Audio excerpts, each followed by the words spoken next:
Have you ever spent 8 hours editing a video only for it to just get 12 views, and at the same time you're still weirdly proud of it? If the answer is yes, then this episode is for you. It's time for another episode of Pixel Realms. Welcome to Pixel Realms, a podcast all about gaming and entertainment. Please make sure you hit a like, a subscribe for more content, and we're going to jump right into our first topic. This is episode 28, Press X to Burnout, the life of a content creator and why we do it. Joe, we've got news this week, a lot more than I thought we did, starting with GTA 6 getting a release date. It says May 26, 2026, and that's got to be a placeholder date, right? Like, there's no way that's actually going to be the final date. Well, I think it's going to be. They didn't announce a date for this year. They just said this year, and the rumors were going around that it was going to be sometime this fall. And they even pushed up Borderlands by a week. So the rumor was that they pushed that up so that they can get that, because Borderlands makes, 2K makes Borderlands and GTA. So they were kind of shifting things around so that Borderlands would be successful still and that GTA 6 would obviously dominate the market. But they must have ran into some snags. Now, the rumor I'm hearing, and this, of course, is all rumor and speculation, that potentially they might be working on the PC version so that they can have a triple system launch next year in May. We'll see. I doubt it because it's typical 2K and Rockstar doesn't launch their things on PC at the same time as console.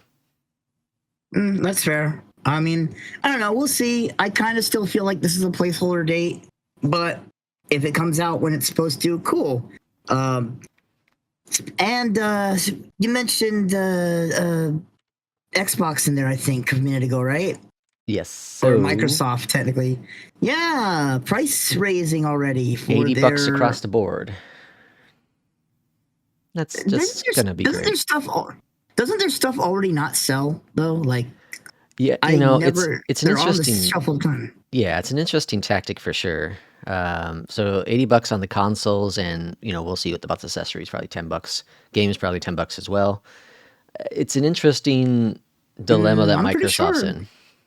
I'm pretty sure they had a price point for some of the accessories too. I thought they were up a good $20-$30. Maybe I saw wrong. But anyways, like, I just don't understand raising $80 on a dying console. Like, this whole generation of Xbox consoles, to me, I mean, unless the numbers say otherwise, and I'm not going to go digging up because, quite frankly, I don't care. It's Microsoft, it's Xbox after all. I always saw them on the shelves. If it sold that well, then it wouldn't be on the shelves all the time. Either that or they just overproduced, because we know for the longest time PlayStation 5s you couldn't get one, and we're still waiting for the first game for the PlayStation 5 to come out. And Nintendo Switches weren't super hard to get at first, but they weren't easy per se. Yeah. So, it's going to be interesting to see what happens with Xbox. There's the rumors of what they might be doing in the future in terms of going handheld. There's rumors of them just getting out of the console business altogether and focusing on Game Pass. And they're bringing over more of their titles from PC, Xbox over to PlayStation, as PlayStation is doing the same thing to PC. We have yet to see a Sony game on the Xbox or Switch yet, but I wouldn't be surprised if that happens down the road. So, I don't know. It's all interesting stuff to see. Speculation, of course, with everything. Yeah. So, Joe, I know we're supposed to be reporting the news, but I think I see a typo also. I'm seeing Half-Life 3, and we all know that doesn't exist. So, what's that about? So there's new rumor, of course. Every year there's a new Half-Life 3 rumor, but apparently the current rumor has a little bit of truth to it. Maybe there's apparently a playable version of Half-Life 3. Now, we don't know if it's a version that Valve's been working on, or if it's an old version that they were maybe working on early on and then became Alex. But we'll see. We'll see what happens. And apparently it could be announced this year. If if it's announced this year, then I'll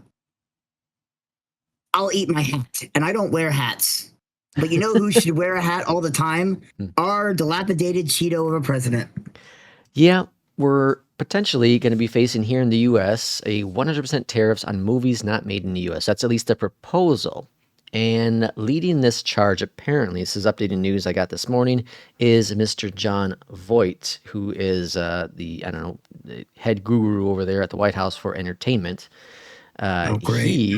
He is saying that he wants to add tariffs, movies not made in the U.S.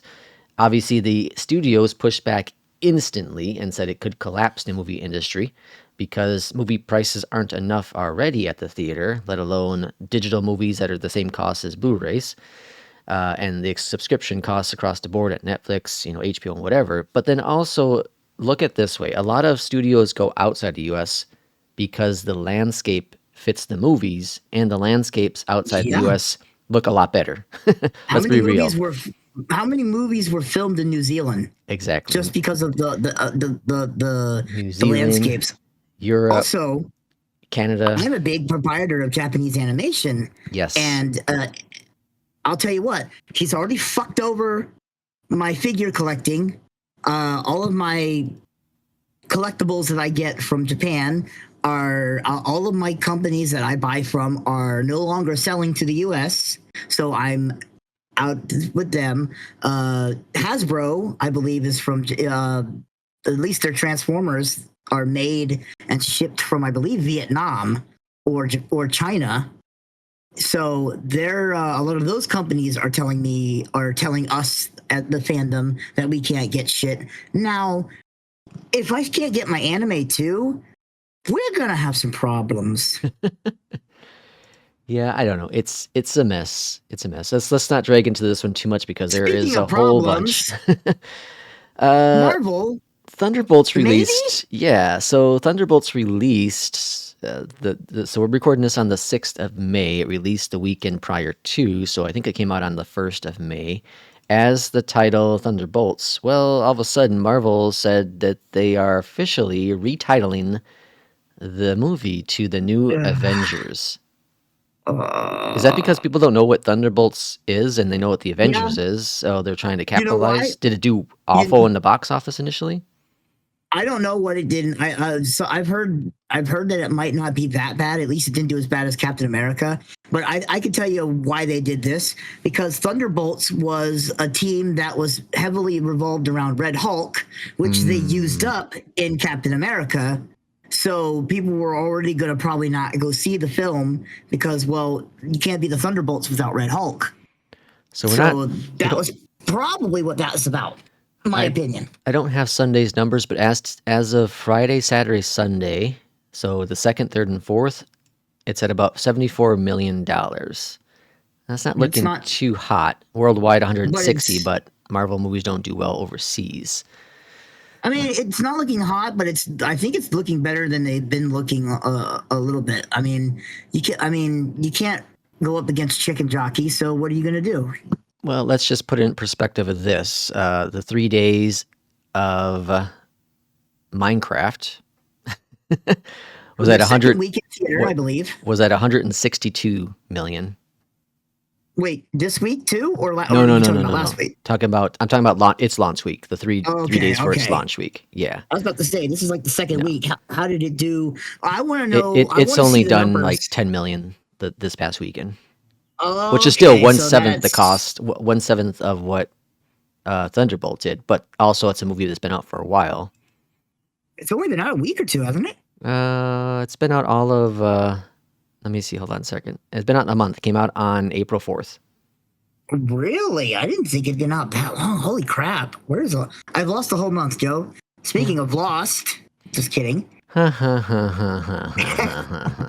So I was never a big Gears of War guy. And so what is Reloaded? Is it like a remaster of older games? So yeah, it's going to be like the Halo a remaster. Collection. Not necessarily. Kind of. No. I don't think it has. No. I don't think it has all of them. I think it's just a remaster of the OG. So yes, it's just a game. Yeah, it looks like it's just a enhanced. It's just a That's Yeah, the unfortunate. series debut game. Yep. So just original Gears of War will be coming out on, let's see here, Xbox, PC, and PlayStation, and Steam Wow. on Wow. August 26th. I'll tell you what, it'll do really, really well on Steam. That I think so. That was another game for me when I was a little bit younger, and when that game was coming out, and I saw it, I was like, "This is a PC game. Why aren't we playing this on PC?" And I think I tried one of them. It might have been the first one. I didn't hate it, but I've just never been comfortable with a shooter. Granted, this one's a little bit more grittier, and it's not all about just shooting. I know there's a lot of like smashing the bad guys, like kind of melee wise ish Yeah. with in the Gear series. But anyways, it coming to PlayStation is okay, cool. But I think you'll see it do a resurgence of sorts on Steam because it always felt like it should have been a Steam game. Yeah, and I Now think they've moving on. been loading Okay, a couple.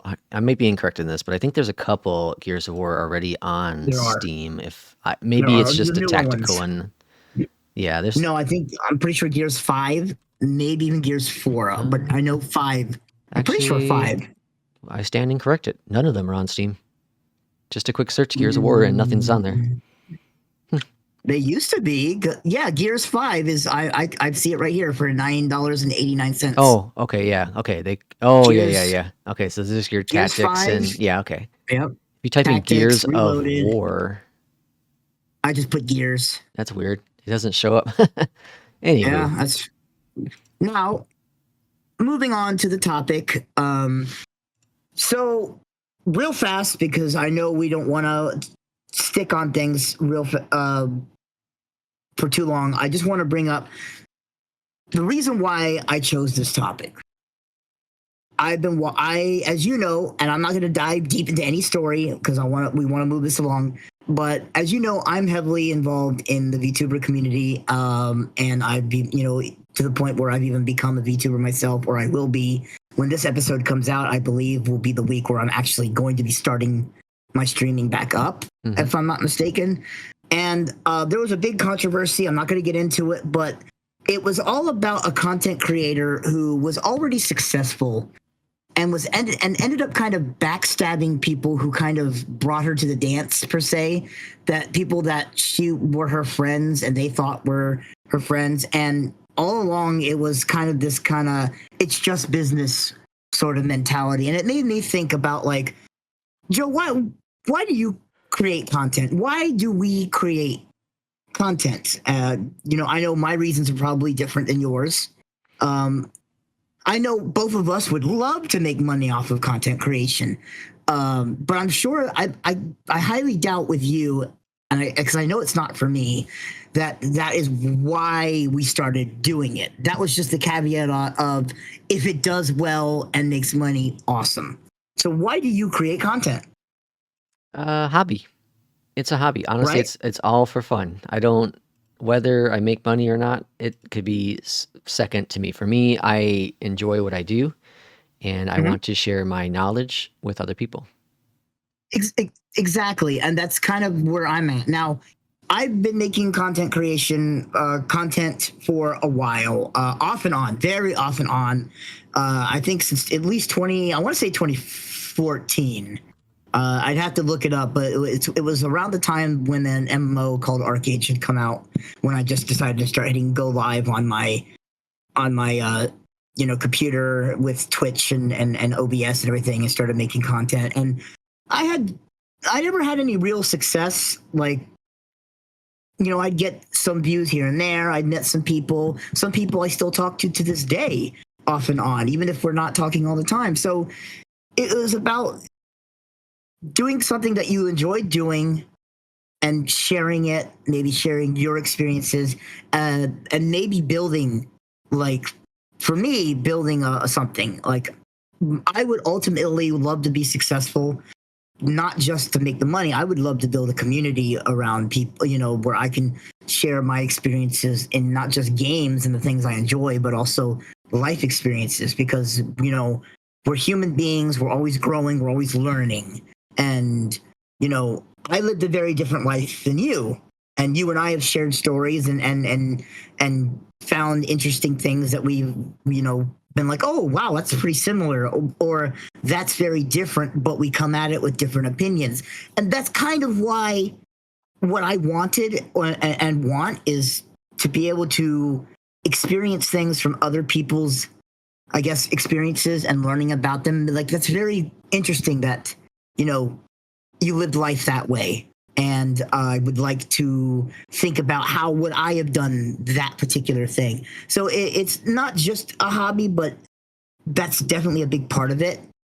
And so I guess that goes into the reward, right? So the rewards of content creation, obviously, if you do well, you make money. Mm-hmm. That's always great. I barely ever made a dime content creating. I think I've maybe made in 11, 12 years, however long I've been doing it since 2014 would be what, 10, and there were 2024, so 10, 11, 12 years, 11 years, 10 years, something like that. 1 + 1 is 10. About that, But, close. Yeah, but I've made about maybe $200, maybe a little more, maybe a little less in the amount in about 10 years. So obviously, nothing to write home about, nothing to be like, oh man, you're making the bank.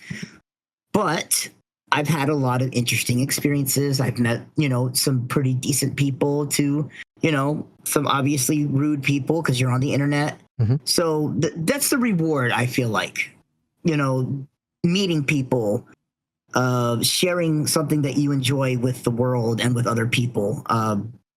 What do you think? You're about the same mindset? Absolutely, yeah. I've had a lot more positive feedback, The negative. yeah, for sure, on my stuff. Yeah. And I think it's, between you and I, we're both going to be different content creators for sure.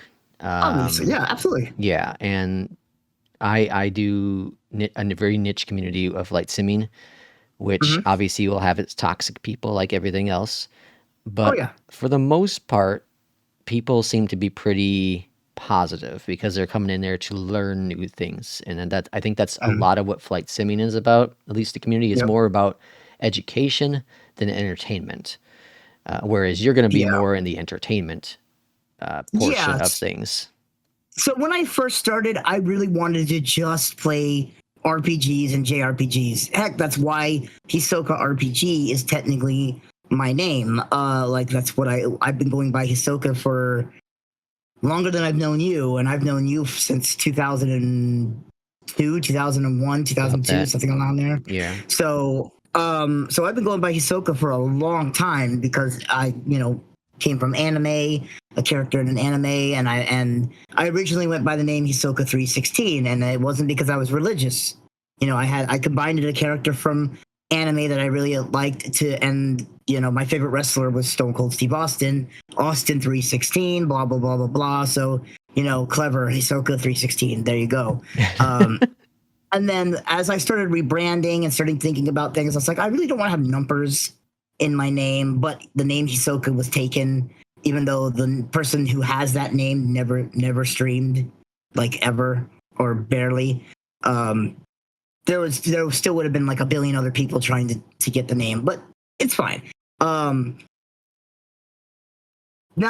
here's the thing. You said that you haven't seen a lot of negativity. Well, I haven't either, but with anything that you do, there comes the negative. So I wanted to be RPGs.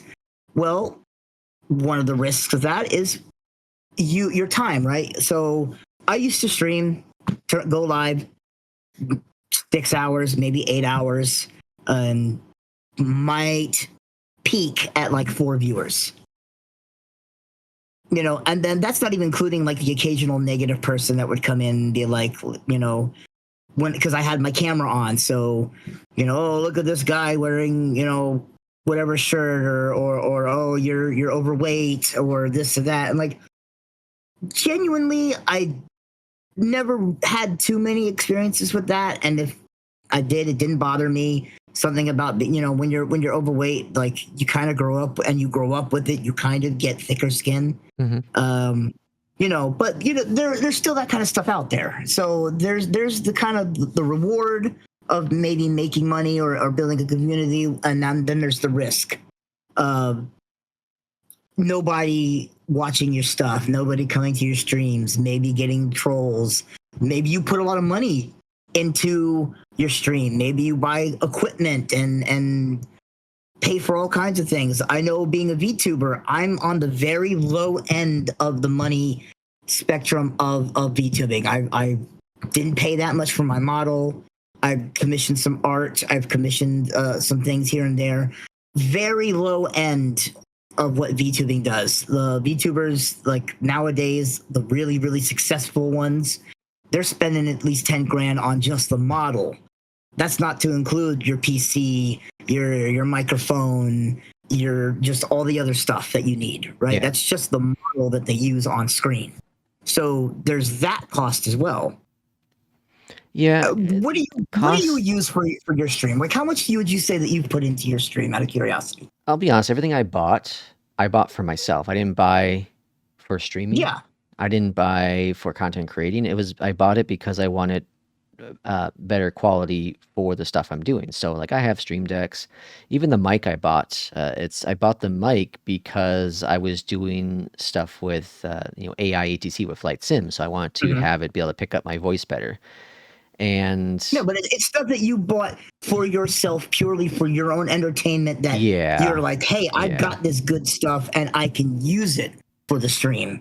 Everything. I had a headset mic for the longest time. I mean, when we started this podcast, right before we started, I've been using this headset mic, and while it doesn't sound that bad, and most people that I know have said it doesn't sound that bad, who's someone who's dealt with audio and microphone equipment and stuff for a lot longer, you could instantly tell the difference. Well, and the difference is I have a high quality one. So when you put two and two together, you have one that's not so great and then one that is superior. You hear that difference. If we were just talking, if you're the only one talking on your stream, yours would have been just fine because you don't hear that quality difference. It's like someone in an echo room versus someone not in an echo room.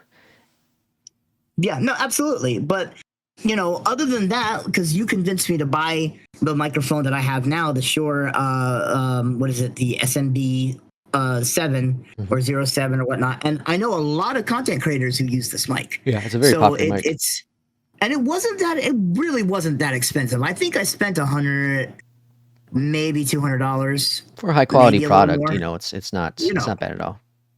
Yeah. And so I guess going back to the type of content that we wanted to create, right? There's the niche market, and then there's like the broad spectrum. The broad spectrum being something kind of what I'm kind of more aiming to do, where I'm trying to be a little more entertaining, a little more, I have the model for people to look at. When I play games, I try and be a little bit silly, goofy, and check out things and get into mischief. Whereas like you're doing your flight sims, which is very kind of professional-esque. So that's what I was going to say, because it's both of the communities are very difficult to get into and be successful. Okay, streaming is not, and content creating isn't just about throwing up video and you're gonna all of a sudden get 1 million views. It's very difficult because with the broad gaming horizon you're looking at, you have to compete with millions of other people. Millions of other people who may be funnier, who may be, better at playing certain titles. So like, I wasn't sure what I was just trying to say with that F, but it wasn't that, no. But like, I know, I'm kidding. And like for me, it's a smaller community, but now I'm going against people who have been cemented in the community for a long time.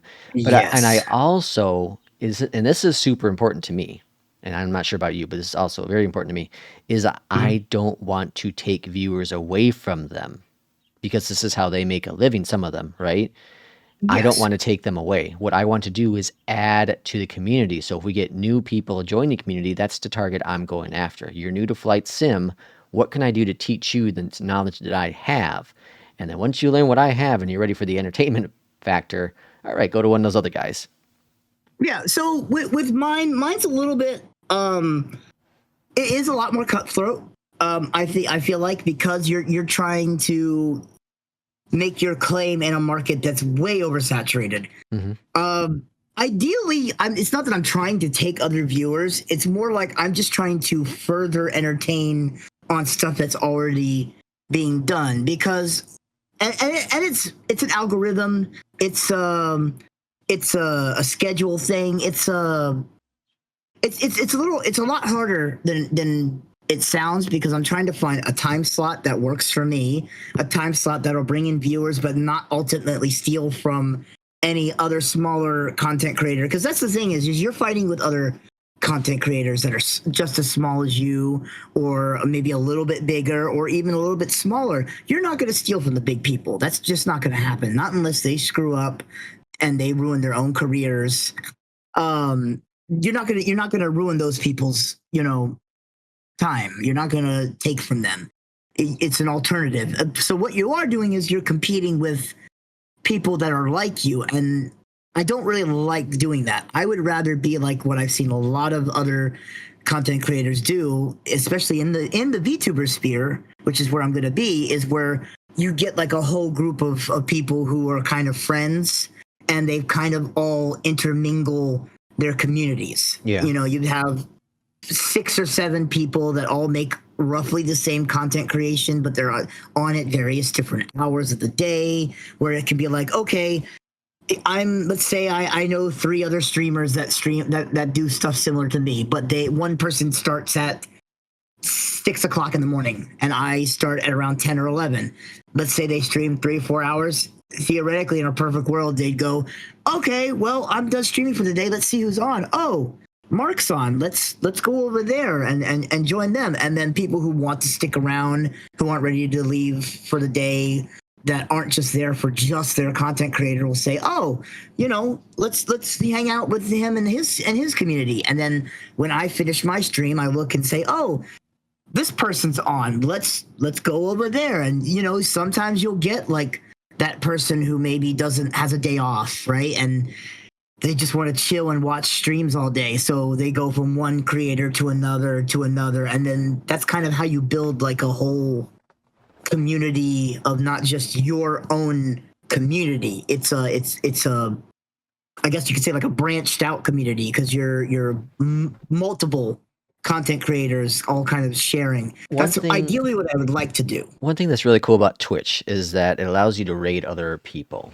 Yes. And that's something I wish that YouTube would have. Now, YouTube does have a thing. Kind of. Not really, not at all. It's a redirect, but it's not this. You can't just push a button and then send them all over there. And with YouTube, you can put in your subscribers' recommendations on the bottom of your page, but it's not as easy as hitting the button and sending them on over there and then having this big explosion. There also isn't a lot of benefits when it comes to YouTube's subscription-based things. So like you can get a membership, and it's mostly just to support. I think you get a little badge, but if the content creator has it, like I do. But YouTube on Twitch, you get rid of ads for that viewer, right? You unlock other emotes and stuff like that for them. So there's a whole bunch of other additional things you get with Twitch versus YouTube, and it's very tough to get into either one, because obviously Twitch is the dominant market when it comes to streaming. There's no doubt about it. YouTube has made some grounds. YouTube's made some grounds, but when it comes to actual streamers, you look at it, and very few streamers have jumped from Twitch over to YouTube because Twitch pays them out. So, and going off of that, here's the one thing that it's only been the last year or two, but Twitch or YouTube or both have kind of lightened up a bit, and so you could stream on multiple platforms now. And what Yeah. that does is, maybe it's not as beneficial on the YouTube side to join the memberships and whatnot, but what it does do is it kind of gets that algorithm circulating. Yeah. So, you go on YouTube later and maybe, my clips pop up, or a content creator like me clips will start showing up, and you check them out and be like, oh, who's this person? And that's also a way that kind of builds a foundation. When they were purely separated, I do agree that I feel like Twitch was definitely better. You had your niche kind of platforms, like most of the VTubers, like the big corporation VTubers, for example, are on YouTube.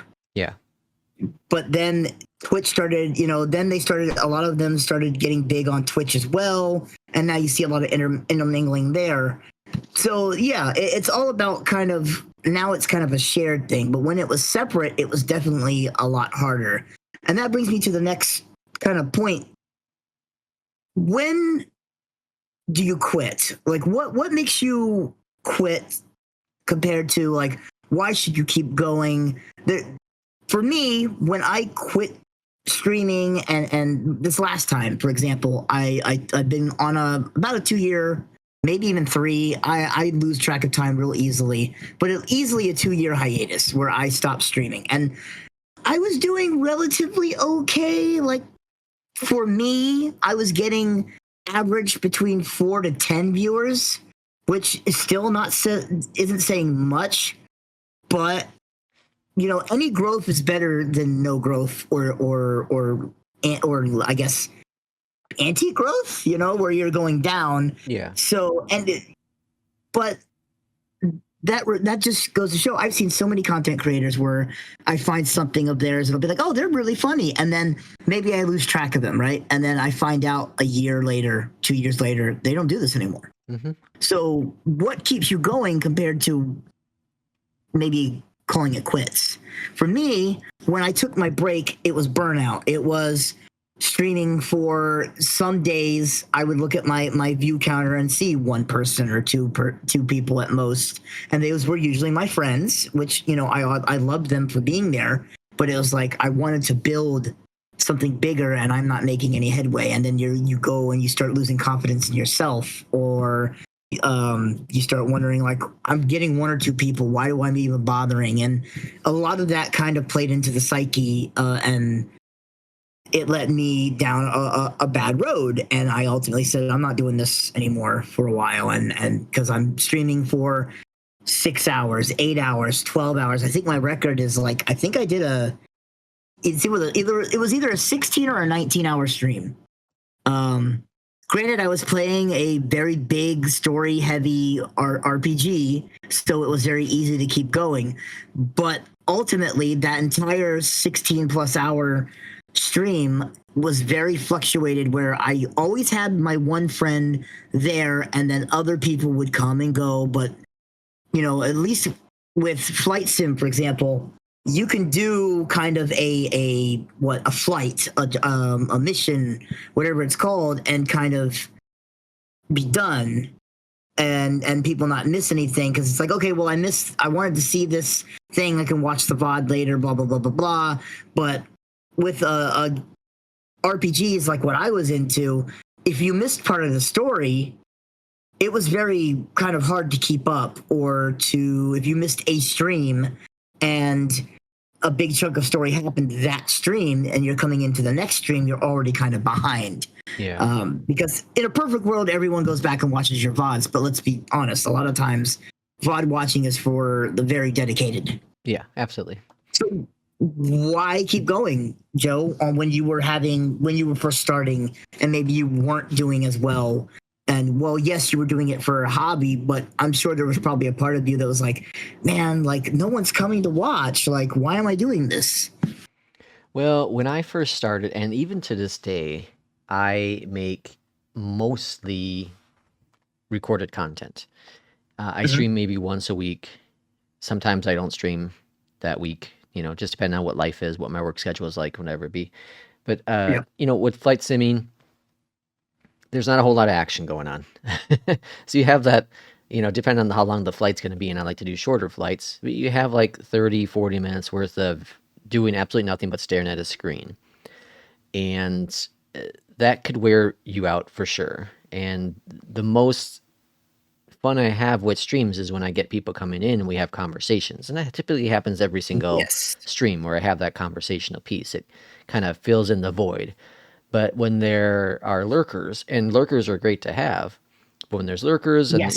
they're doing things in real life in the background, whatever it be, or in the foreground, but you're in the background, then you have to find ways to entertain those lurkers, and that's the challenging part. How do you keep them entertained to what's going on without having Yes. that communication with them? And that definitely is where I Absolutely. feel the burnout can happen. That's where the maybe I can quit kind of starts in the back of your head. Maybe I'll just end the flight right now and whatever. But I'm going to do the flight regardless. And that's what Hmm. keeps me going is either way, I'm going to do it talking to myself or to other people, Hmm. or I'm doing these videos, these recorded videos, because either way, I'm going to be doing this. And so why not Yes. publish it so other people can do it? Takes a little So bit more work, of course, because you're editing a video, you're making thumbnails, you're titling stuff, right? You're a little bit more work, but either way, you're going to be doing it. So why not post this for others to enjoy, hopefully? yeah. So and that actually brings me up to something I was right before we move on to the next point that I wanted to bring up, but you just kind of sparked something that. So I'm a very different content creator than you, as we said. My biggest thing is, and I know this doesn't happen with you because you primarily play flight simulator or flight sim type games, and and that is your overall medium of how you relax. That's what you like to do. I got stuck in a rut, and part of it's my own fault, obviously, of not having a good separation. But there's so many times where I bought a game where I was like, I want to play this game, but you know what? It would be really cool to play this on stream. But then I don't play the game because I don't end up streaming it, especially once I had like started getting Oh closer to yeah, quitting and my taking my cousin. break. He many times I've heard, oh, I'm gonna get in VR. I'm gonna stream in VR, and he's never touched it, because he wants to stream it, and he just doesn't. And so his You know backlogs he listens to forever. these, right? Oh yeah, I know. So yeah, this is a more incentive to him because he's a VR guy, and like, dude, go out there and have fun, have passion. Whether or not you get Yeah, views, it's besides the point. Have fun doing it. Play your game and enjoy it. And hey, I've been I've telling had you, so many how long games. have I been telling you, Mark, to start streaming again? I know. Since before we started this podcast, I said, Mark, you're entertaining. Go stream. And then we're now on And I, episode 28. 28 weeks yeah, later. trust Hey, isn't that me, a movie? it hasn't. Yeah, actually, it is. But and here's the thing, like, and that's kind of one thing that actually goes into the next topic. Separating your identity to slash kind of like being the same. So there are, depending on the type of, and this is also very dependent on what type of streamer you are. For you, it's not an issue. But for me, for example, what part of me do I bring to the stream, and that's me and Mark and not Hisoka. So Well, that's for the me, yeah, that's a that's. tough one. But here's the thing: this doesn't really apply to me because I've never hid who I was either as a person or even when I become a VTuber. I mean, I've already put a video out on YouTube that has both me and my model on screen at the same time because I don't care. I'm doing this for me now instead of before. I think there was a bit of a drive to try to push to make money because and I'm not going to get into my personal life too much, but a lot of it is I can't work the way I want to anymore, health problems, etc. So there's a lot of that burden of like, well, my wife's busting her butt every day to work. It's like I want to do something. And so there was a part of me that was trying to drive myself to create content to try and make money to put back into the home. And then because I wasn't making much money, I was getting even more down on myself. Hmm. And that also kind of helped spiral me into not streaming. Whereas, like, when I do go live next, and trust me, there's been a couple times, I'm not going to lie, and you know this as a content creator, there's definitely been a couple times in the 28 weeks that I probably could have gone and had just started, but like I kind of procrastinated and just felt like I don't want to do it now. And then it's even more frustrating now where I'm like ready to go and then some stuff kind of comes up where I'm finding like I don't have enough damn time in the day. I have to take care of my family still. I have to find time to eat. I have to find time to sleep. And then I still need to finish prepping for some things. And I'm still doing this and this and this and this. So it's like, it's a little bit now when I'm actually kind of close and ready to start going again. It's kind of getting frustrating because it's like, okay, I'm going to stream today. And then some stuff came up and, yesterday and the night before where I couldn't finish some things, and then there were some appointments where I realized I had to go to some appointments yesterday that I lost some time to get stuff done, and then I have a doctor's appointment today, and it's like, shit. And so now it's like, now it feels like things are kind of working against me to be like, oh, you ready to stream again? Well, maybe not. We got shit for you. Yeah. So, but going back to the subject, because I did get off there, and I guess maybe we don't have a lot that we can add to this because it's not for us. But so for you, I know you don't create a personality when you stream. You're just Joe. You're just, and I'm kind of the same way. I maybe when I'm on camera, I'm a little more silly, goofy, haha. But I'm an idiot 24/7. Anyways, I agree. It's just yeah. Shut up. I just dial it up to maybe 11 or 12 while the camera's on.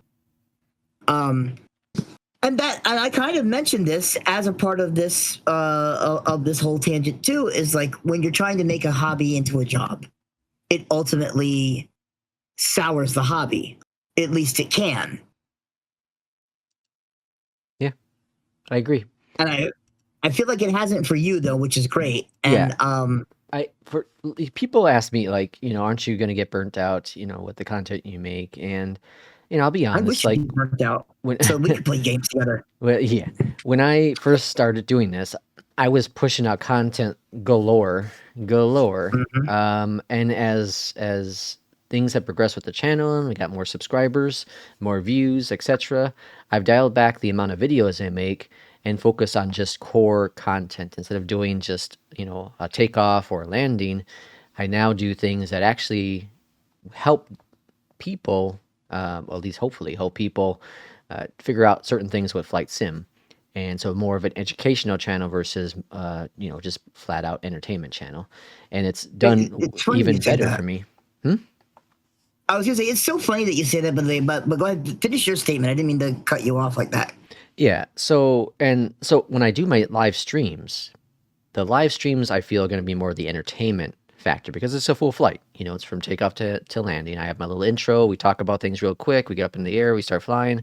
Obviously I'm teaching as I'm going. And if someone asks a question, I'm going to answer those questions. But it's not going to be a full, say like a check ride. It's not going to be a full tutorial of how to do something because it's pretty difficult to do on a live stream when things can go crazy wrong when you're trying to, pinpoint a certain thing, a certain topic to cover. So yeah, that's kind of how my channel has evolved and how I've gone from. I never once felt like I was burnt out. I'll be honest. I never Mhm. once felt like I was burnt out or making too much content, anything like that. I was having a lot of fun, a lot of fun, and even This is 100% honest as well. I put in maybe 4 hours a week in making actual content for the channel. And that's thumbnails, that's editing a video. Again, as I said earlier, I'm doing these Mhm. flights regardless. Yeah, These flights are being done. I'm just I'm now editing a video and making a thumbnail and throwing a yeah. description, you know? I'm kind of the reverse. When I first started making content for YouTube, I was just doing let's plays, and a lot of times it was just me playing the game, recording myself playing the game as I would. With certain games, I tried doing a little bit of like voice acting, where I was like playing all the different characters, and that got really rough when I ended up playing a game that had characters to the point that I was like, okay, I have no idea what voice I used for what character. So we're scrapping that halfway through the playthrough, but I still finished the game. And now I'm kind of playing catch up, whereas I'm making a boatload of content right now, but it's because I've been doing unboxing videos and figure reviews and whatnot. And it's stuff that I've I kind of let build for a while with the intent of always making content and always kind of putting it off. And then finally, when I got started making the content, now it was kind of like playing catch up, where it was like, because I had just a mountain of figures to unbox, and I'm finally down to like the last 1, 2, 3, 4 things that to unbox, and I'm gonna hopefully hammer those out this week. And then that kind of content creating is going to be slower, as I'll just do them as I get like a new thing in instead of the stuff that's kind of been stockpiled. So it'll be a little bit more casual and a little bit less chore-y. And then the streams ultimately will be for turning on the stream, playing the game, trying to yuck it up. Hopefully people come in and enjoy. And then, I'll probably toss the VODs. At least while my channel's still, my YouTube channel, I think I just got my 75th subscriber. I think I've been sitting at like 30 subscribers for about 9 years. Nice. And then when I started doing the Transformers and the other figures, I jumped to 75. So, which is Awesome. which is great. But like, I don't think until I'm in the hundreds, maybe 400, 500, maybe even 1,000, before I'll consider splitting the VODs into their own channel or something like that. Because I know that's one of the reasons, like, for example, for you, why we moved Pixel Realms to its own channel, because you're mostly a flight sim content creator, and having this podcast was kind of messing with your algorithm. And that kind of goes into playing the numbers game, which is, content creation. A lot of the successful people know how to play the numbers. They know the algorithms. They know, they watch their analytics. They watch when things are up, when things are down, where they're getting watched from, and so that was a big thing for you after you talked to some professionals, and because you had noticed the dip in your channel, and it was because your algorithm was screwed up, because it didn't know whether it wanted it to be a podcast channel or a flight sim channel. With me, that might be the case for what's happening to me a little bit, because my stuff is slowed down too. But at the same time, I'm still not really breaking that much. And at the end of the day, yes, one's Transformers and one's something else, but they're still kind of toys and figures, so they at least still kind of work together. Yeah. Now, the introduction to the VODs might be a little bit different, but again, I feel like when I get to like a certain number, like let's say I make it to like something crazy like 400 or 500 subscribers, then I think it'd be safe to say, okay, you know what? I'm gonna move the VODs to their own channel and make it a VOD channel, and then just my regular content will stay on the regular channel. But for now, I think it's okay to merge them because of, like I said, I've got 75 subscribers compared to you, who was sitting at around, what were you sitting at before? Just over. Kind of dip? Well, for the dip, it was, I don't know, 3,600 or something like that. But I'm at 4,000, over 4,000 now, which obviously is tiny compared to anyone else. But it's still pretty impressive overall. You get a couple of new subscribers every single day. You get a nice successful video. Like I had 11,000K video recently, and that brought in 50, 60 new subscribers. So, it's again, it's making content that people want at the time that you're posting it. And it's super important to not oversaturate the market with just garbage. And you need to have passion about it. Yes, that's what I was gonna. That's what I was literally kind of leaning into. It's like, I feel like you're right, and at the same time, though, if you're proud of it, if you're proud of something, I feel like it's okay to make it, as long as you're not hurting anybody. Yeah, absolutely. If you can do as much content as you want, the thing is, don't expect to be successful if your heart's not in it. If you're in there to make money, if it's all your goal is to be a full-time job, then no, don't get into streaming. Don't get into content, because you're focusing too much on the financial gain than you are on the actual community itself. You're trying to build yourself a community.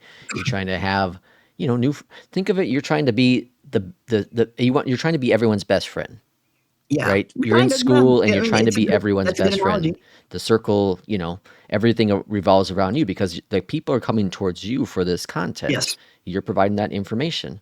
So it's I'm going to give you a pretty interesting example. So I made a video. I put it out on April 27th.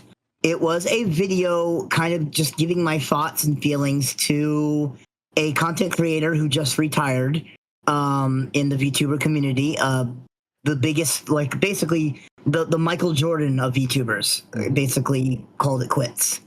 And I only have 223 views on this video, but I'm super proud of it. And because I got to get my feelings out there, I got to give advice to anybody who maybe is, as weird as this sounds, kind of grieving for that loss of, like, this is someone that maybe they spent 3 or 4 years with, maybe 5 years with, and they watched, consumed all the content, and they were like that comfort place to go when they were having a shitty day. Yeah. And so there's these real feelings here. Yes, they're a content creator. Yes, all they're doing is retiring. They're not dead. They're not disappearing into the ether, never to be seen again, most likely.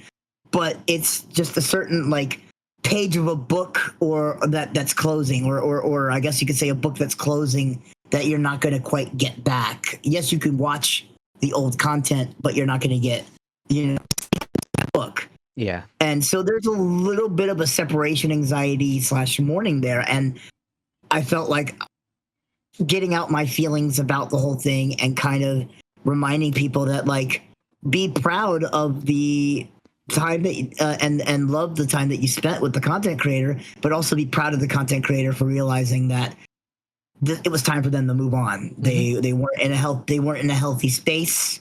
They needed to do something else to become happy. And that, to me, I felt was very important message to get out there, being like, you be sad because because your content creator is not making content anymore, but don't be sad at them in the negative light. Be sad that they're not making the content anymore, but be proud of them for realizing I need to be happy, and maybe not making this content is what's going to make me happy again.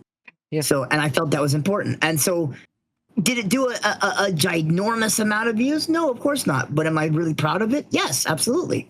That's all that matters. And that's just a good example. At the end of the day, as much as we've dived in different topics with this episode, ultimately it all comes down to what you want to do. Yes. Some people, think of it as artwork. If you like to draw, Absolutely. draw. It is an art. You don't have to share that draw, but you can share it if you want to. You can do it on Etsy and Facebook and Instagram. You can certainly do that. You don't have to. And, if you simply like just playing your game in quiet peace and not streaming it, you can do that. But if you want to share the way you play a game, absolutely hit the record button, hit the stream button, and have fun doing that. Yeah, at the end of the day, I feel like content creations become a very important, very integral part of entertainment, and I feel like it's not going anywhere, and maybe it's going to evolve and get even better. But at the end of the day, if you're going into it of the mindset of purely making money, you're going at it wrong. That's the big thing. Like, there's nothing wrong with wanting to make money doing that content. There's nothing wrong with having the mindset of being successful.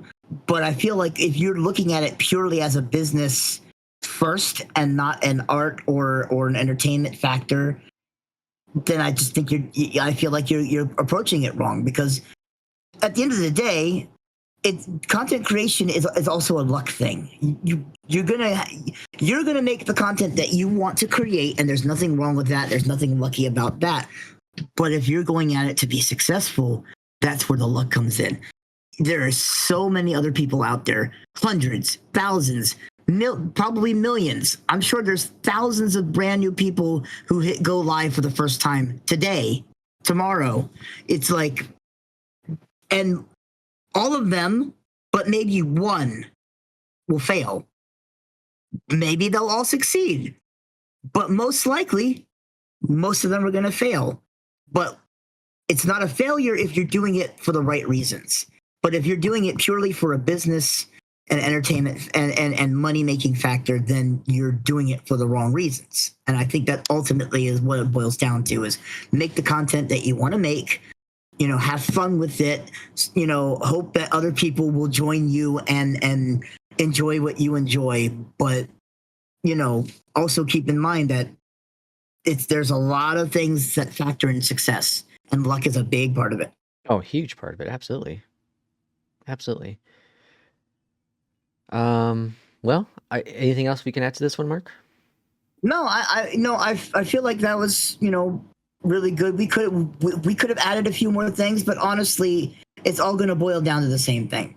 So rather than beat the dead horse, let's call it there. But yeah, just do what you love, as long as you're not hurting anybody. Then just do it. And if you make money, awesome. If you don't, it's not the end of the world.